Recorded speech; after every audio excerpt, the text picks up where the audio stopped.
দর্শক, আপনারা দেখতে পাচ্ছেন যে ভারতে গরু কুরবানি নিষিদ্ধ করে মুসলমানদের উপর নির্যাতন করার এই মুহূর্তে ভারতের উগ্রবাদী হিন্দুত্ববাদী শুভেন্দু অধিকারীকে প্রকাশ্যে ধোলাই দিচ্ছে ভারতের সুপারস্টার থালাপতি বিজয়। মেগাস্টার থালাপতি বিজয়ের বিরুদ্ধে হামলার অভিযোগ তুলেছেন পশ্চিমবঙ্গ বিজেপির নেতা শুভেন্দু অধিকারী। মমতা ব্যানার্জির বিরুদ্ধে উস্কানি দেওয়ার অভিযোগ তুলেছেন শুভেন্দু। তার দাবি, আশপাশে পুলিশের কর্মীরা উপস্থিত থাকলেও তারা হামলা ঠেকানোর কোনো চেষ্টাই করেনি। বিজয় থালাপতির হামলায় আহত হয়েছেন শুভেন্দু অধিকারী। ঈদুল আজহার আগে নবনির্বাচিত বিজেপি সরকারের পশু জবাইয়ে কড়াকড়ি আরোপ নিয়ে তোলপাড় পশ্চিমবঙ্গের রাজনীতিতে।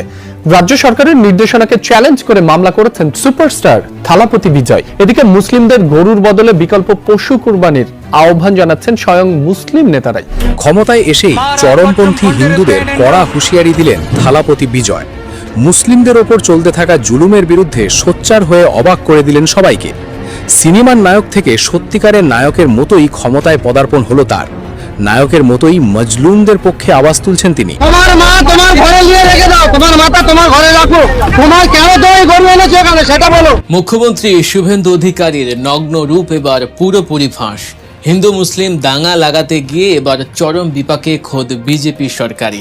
একদিকে তৃণমূল কংগ্রেসের হাইকোর্টে চ্যালেঞ্জিং মামলা, অন্যদিকে মুসলিমদের আটকাতে গিয়ে নিজেদের পাতা ফাঁদে পড়ে আজ পথে বসার উপক্রম খোদ হিন্দুদের। ভারতের সুপারস্টার থালাপতি বিজয়ের হুঙ্কারে এবার কেঁপে উঠেছে দিল্লির মসনদ।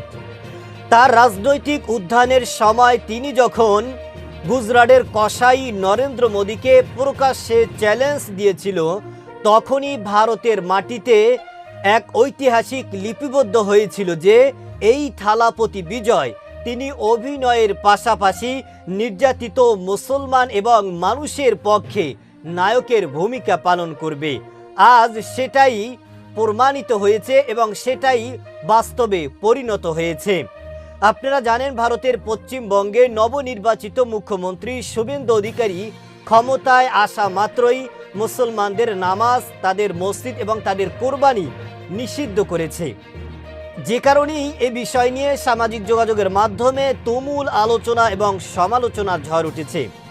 এবার এই থালাপতি বিজয় মুসলমানদের পক্ষ হয়ে তিনি এই হিন্দুত্ববাদী বিজেপি নেতা শুভেন্দু অধিকারীর বিরুদ্ধে অবস্থান নিয়েছেন এবং তার বিরুদ্ধে হাইকোর্টে মামলা করে তাকে প্রকাশ্যে ধোলাই দিয়েছেন এই সুপারস্টার থালাপতি বিজয়।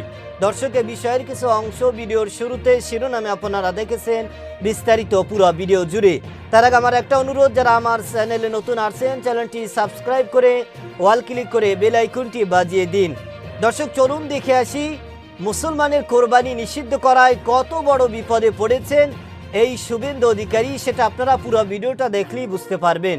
ভিডিওটা অত্যন্ত গুরুত্বপূর্ণ, তাই ধৈর্য ধরে একটি লাইক এবং পুরো ভিডিওটা শেষ পর্যন্ত দেখতে থাকুন। পশ্চিমবঙ্গে কোরবানির ঈদকে সামনে রেখে গরুর রাজনীতি এখন চরমে। ঈদুল আজহা বা কোরবানির ঈদ ঘনিয়ে এলেই পশ্চিমবঙ্গে শুরু হয় পশু জবাই নিয়ে চরম উত্তেজনা। কিন্তু এবার যেন সব মাত্রা ছাড়িয়ে গেছে। নবনির্বাচিত বিজেপি সরকার এবং কট্টরপন্থী উগ্র নেতা মুখ্যমন্ত্রী শুভেন্দু অধিকারী ক্ষমতায় আসার পর থেকেই পশু কোরবানির উপর একের পর এক আজগুবি কড়াকড়ি আরোপ করে আসছেন। 1950 সালের পশ্চিমবঙ্গ পশু জবাই নিয়ন্ত্রণ আইনকে নতুন করে ঢাল হিসেবে ব্যবহার করছে বর্তমান সরকার। গত 13ই মে রাজ্য সরকারের স্বরাষ্ট্র দফতর থেকে জারি করা এক কড়া নির্দেশিকায় বলা হয়েছে, ষাঁড়, বলদ, গরু, বাছুর বা মহিষ জবাইয়ের আগে অবশ্যই পশুর ফিট সার্টিফিকেট বা সুস্থতার সনদ নিতে হবে পঞ্চায়েত বা পৌরসভার কাছ থেকে। শুধু তাই নয়, আইনের দোহাই দিয়ে বলা হচ্ছে 14 বছরের বেশি বয়সী বা বার্ধক্যজনিত কারণে অক্ষম, স্থায়ীভাবে পঙ্গু বা নিরাময়ের অযোগ্য রোগাক্রান্ত গবাদি পশু ছাড়া অন্য কোনো সুস্থ পশু কেনা, বেচা বা জবাই করা যাবে না। ইসলামী শরীয়ত অনুযায়ী কোরবানির পশু হতে হয় সম্পূর্ণ সুস্থ ও ত্রুটিমুক্ত। আর শুভেন্দু অধিকারীর সরকার যে শর্ত জুড়ে দিয়েছে, তাতে কোনো সুস্থ পশু কোরবানির যোগ্যই থাকছে না সরকারি খাতায়। এটি মূলত মুসলমানদের গরু কোরবানি করতে না দেওয়ার এবং তাদের ধর্মীয় স্বাধীনতায় হস্তক্ষেপ করার একটি সুপরিকল্পিত রাজনৈতিক চাল। কিন্তু বিজেপি সরকারের এই চরম স্বৈরাচারী সিদ্ধান্তের বিরুদ্ধে এবার ফুঁসে উঠেছে তৃণমূল কংগ্রেস এবং সাধারণ মানুষ। মুখ্যমন্ত্রী মমতা বন্দ্যোপাধ্যায়ের কড়া নির্দেশে এই নির্দেশিকাকে চ্যালেঞ্জ করে কলকাতা হাইকোর্টে জনস্বার্থ মামলা দায়ের করেছেন তৃণমূল কংগ্রেসের জনপ্রিয় ও ফায়ার ব্র্যান্ড নেত্রী মহুয়া মৈত্র। হিন্দুদের ওপরে এটা খুব খারাপ একটা প্রভাব পড়েছে, কারণ যারা এর সাথে যুক্ত তারাও তো এই ফেস্টিভ্যাল। তার সাথে এই মামলায় আরও বেশ কয়েকজন নেতা যোগ দিয়েছেন। মহুয়া মৈত্রের স্পষ্ট দাবি, এই সিদ্ধান্ত সরাসরি ধর্মীয় রীতি পালনে বাধা সৃষ্টি করছে এবং গ্রামীণ অর্থনীতিতে চরম নেতিবাচক প্রভাব ফেলছে। ঈদের আর মাত্র কয়েকদিন বাকি, হাতে সময় খুবই কম, আর তাই দ্রুত এই নির্দেশিকা বাতিলের জন্য তিনি হাইকোর্টে জোর আবেদন জানিয়েছেন। এই মামলার ফলে এখন রাজ্যের মানুষের কাছে জলের মতো পরিষ্কার হয়ে যাচ্ছে যে কারা আসলে সাধারণ মানুষের ধর্মীয় অনুভূতি ও জীবিকার পক্ষে আর কারা শুধু রাজনীতির স্বার্থে বিভাজন তৈরি করছে। মহুয়া মৈত্রীর এই সাহসী পদক্ষেপের পর নদিয়ার করিমপুর থানায় তার বিরুদ্ধে বিজেপি উস্কানিমূলক মামলা করলেও সাধারণ মানুষ কিন্তু তৃণমূল নেত্রীর পাশেই দাঁড়াচ্ছে। সবচেয়ে আশ্চর্যের বিষয় এবং চরম হাস্যকর ব্যাপার হলো মুখ্যমন্ত্রী শুভেন্দু অধিকারীর নির্লজ্জ দ্বিমুখী নীতি।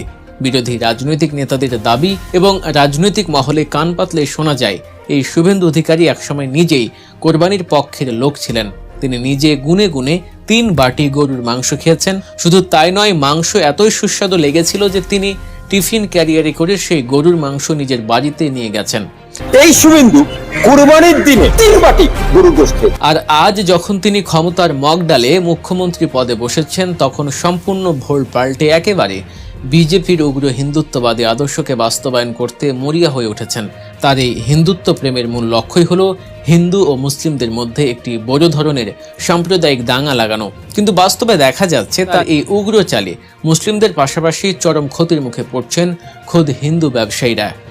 সাধারণ হিন্দুদের ক্ষোভ এখন আগ্নেয়গিরির মতো উপরে পড়ছে খোদ মুখ্যমন্ত্রীর উপর। এই কড়াকড়ির বিরুদ্ধে কড়া হুঁশিয়ারি দিয়েছেন আমজনতা উন্নয়ন পার্টির বিধায়ক এবং সাবেক তৃণমূল এমপি হুমায়ুন কবির। বাবরি মসজিদ ইস্যুতেও তিনি একসময় আলোচনার কেন্দ্রবিন্দুতে ছিলেন। এবার তিনি নিজের দল থেকে 2টি আসন নিয়ে বিধায়ক নির্বাচিত হয়ে নিজস্ব শক্তি প্রমাণ করেছেন। তিনি মিডিয়ার সামনে হুঙ্কার দিয়ে সাফ জানিয়ে দিয়েছেন, সরকার আইন করে মুসলিমদের গরু খেতে নিষেধ করতেই পারে, কিন্তু আমাদের কোরবানি কোনোভাবেই বন্ধ হবে না। 1400 বছর ধরে যে রীতি চলে আসছে তা পৃথিবীর অস্তিত্ব থাকা পর্যন্ত চলবে। হুমায়ুন কবিরের এই বলিষ্ঠ অবস্থান প্রমাণ করে যে মুসলিম সমাজ তাদের ধর্মীয় অধিকার রক্ষায় কতটা বদ্ধপরিকর। অন্যদিকে বিজেপি সরকারের এই সাম্প্রদায়িক ফাঁদ বুঝতে পেরে ফুরফুরা শরীফের পীরজাদা তোহা সিদ্দিকী এবং নওশাদ সিদ্দিকীর মতো প্রভাবশালী মুসলিম নেতারাও মুখ খুলেছেন। তারা এক অভাবনীয় রাজনৈতিক চাল চেলেছেন।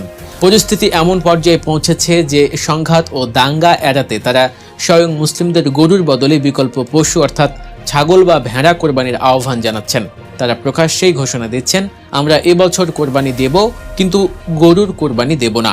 মুসলিম ভাইদের কাছে অনুরোধ, আপনারা গরু কিনবে না।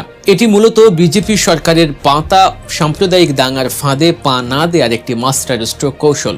মুসলিম নেতারা চাইছেন না ঈদের আনন্দের দিন কোনোভাবেই হিন্দু মুসলিম রক্তপাত হোক বা বিজেপির পাতা ফাঁদে পা দিয়ে কোনো বিশৃঙ্খলা সৃষ্টি হোক।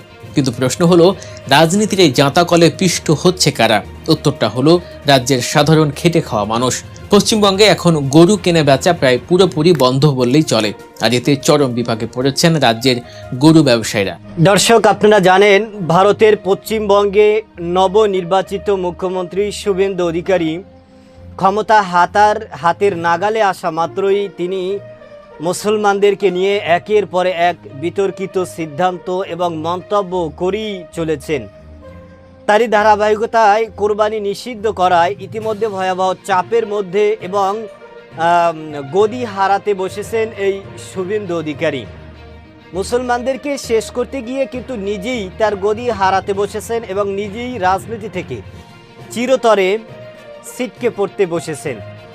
কারণ মুসলমানদেরকে কোরবানি নিষিদ্ধ করা হয়েছে এবং মুসলমানরা সেটাকে নীরবভাবে গ্রহণ করে তারা এই পশু ক্রয় করা থেকে বিরত থেকেছেন।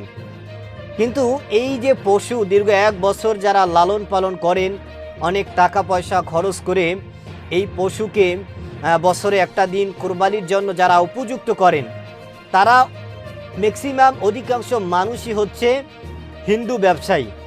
সুতরাং কোরবানি কিছুদিন আগেই যখন এভাবে ঘোষণা করা হয় যে এই পশু দিয়ে কোরবানি করা যাবে না, গরুকে দিয়ে এরকমভাবে কোরবানি করা যাবে না, সেক্ষেত্রে কিন্তু ইতিমধ্যে মুসলমানের চাইতেও বড় বিপদে পড়েছেন হিন্দু ব্যবসায়ীরা। আপনারা সামাজিক যোগাযোগের মাধ্যমে হয়তো দেখেছেন তাদের আহাজারি, তাদের আর্তনাদ। তারা ইতিমধ্যে কিন্তু নিজেকে নিজে শেষ করে দেওয়ার হুমকিও দিয়েছেন। তাহলে তাদের কথায়, তাদের আহাজারিতে বোঝা যাচ্ছে যে ভারতের ব্যবসায়ীদের পরিণতি এবং তাদের অবস্থা কতটা ভয়াবহ হচ্ছে। যারা তাদেরকে ভোট দিয়ে জয়যুক্ত করেছেন, আজ তাদের পেটি লাথি মেরেছেন এই হিন্দুত্ববাদী বিজেপি নেতা শুভেন্দু অধিকারী। যে কারণে মানুষ তারা রাস্তায় বসেছে এবং তারা ইতিমধ্যে পথে হারাতে বসেছে, কারণ তাদের সেই ব্যবসা, তাদের সেই আশা আকাঙ্ক্ষাকে মুহূর্তের মধ্যে কিন্তু ধূলিসাৎ করে দিয়েছেন এই শুভেন্দু অধিকারী। যে কারণে হিন্দু ব্যবসায়ীরা লক্ষ লক্ষ টাকা তারা লোন নিয়েছেন এবং সেই টাকা তারা পরিশোধ করার ফিকির করেছেন তারা এই কোরবানিতে তাদের সেই পশু বিক্রয়ের মাধ্যমে। কিন্তু এখন যদি তাদের পশু ক্রয় বিক্রয় করা না হয়, তাহলে তারা কিভাবে সেই লোন পরিশোধ করবে? যে কারণে ইতিমধ্যেই ব্যবসায়ীদের মাথায় হাত এবং সামাজিক যোগাযোগের মাধ্যমে এই বিষয় নিয়ে একের পরে এক তুমুল আলোচনা এবং সমালোচনার ঝড় উঠেছে। দর্শক, এই হিন্দুত্ববাদী বিজেপি নেতা শুভেন্দু অধিকারীর বিরুদ্ধে এবার অবস্থান নিয়েছেন নওশাদ সিদ্দিকী, মমতা ব্যানার্জি এবং ভারতের সুপারস্টার থালাপতি বিজয়। তাদের হুঙ্কারে কিন্তু এবার দিল্লির মসনদ কেঁপে উঠেছে এবং তারা কে মুসলমান কে হিন্দু এটা বড় পরিচয় নয়। দেশের রাষ্ট্রীয়ভাবে প্রত্যেকটা মানুষের স্বাধীনতা এবং তাদের ন্যায্য অধিকার এবং তাদেরকে সুরক্ষা করার দায়িত্ব সে দেশের সরকারের, সে দেশের মন্ত্রীর। যে কারণেই এবার এই শুভেন্দুর বিরুদ্ধে তারা অবস্থান নিয়েছেন এবং যে কোনো সময়, যে কোনো মুহূর্তে শুভেন্দুর 12টা বেজে যেতে পারে। দর্শক, এই হিন্দুত্ববাদী বিজেপি নেতা শুভেন্দু অধিকারীর ব্যাপারে আপনার কি মতামত সেটা আমাদের কমেন্ট সেকশনে অবশ্যই জানাবেন। আজ এ পর্যন্তই। সুস্থ থাকবেন, ভালো থাকবেন। দেখা হবে আগামী কোনো ভিডিওতে, কথা হবে নতুন কোনো বিষয় নিয়ে। এসে পর্যন্ত ভালো থাকবেন। খোদা হাফেজ।